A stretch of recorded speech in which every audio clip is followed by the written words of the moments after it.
I've asked several of my guests this question, and I've received answers back, and I'm going to ask you the same question. Is voiding overrated?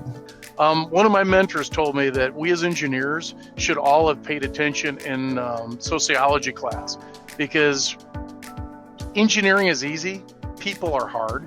You can have a void that's almost 50% of the diameter of the BGA solder ball sphere itself. And if it's going to fail, it's going to fail, regardless of that void. There's been this long discussion, well, a void will blunt the crack growth, or no, the void causes the crack to grow faster. And in the end, it comes down to just good old global CT mismatch.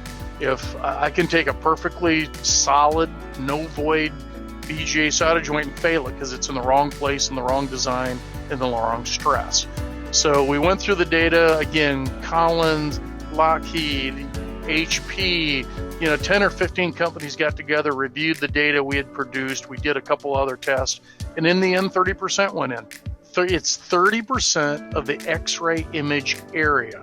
And if you go do algebra, which my co-op did and actually saved a very embarrassing math mistake in a published paper, that ends up being, if it's 30% of the X-ray image area, that's 57% of the diameter. If you're at that level, something's wrong. Something is seriously wrong. Our normal ball grid array voiding percentage today in our Coralville facility is 2 to 3%. We've teamed up with our solder paste manufacturer. We've refined the profiles, and the solder paste suppliers produce some great materials. You just got to use their materials. They understand what causes voids for most of it, and they know how to work that. Join us on the second and fourth Tuesday of each month for new episodes of Reliability Matters.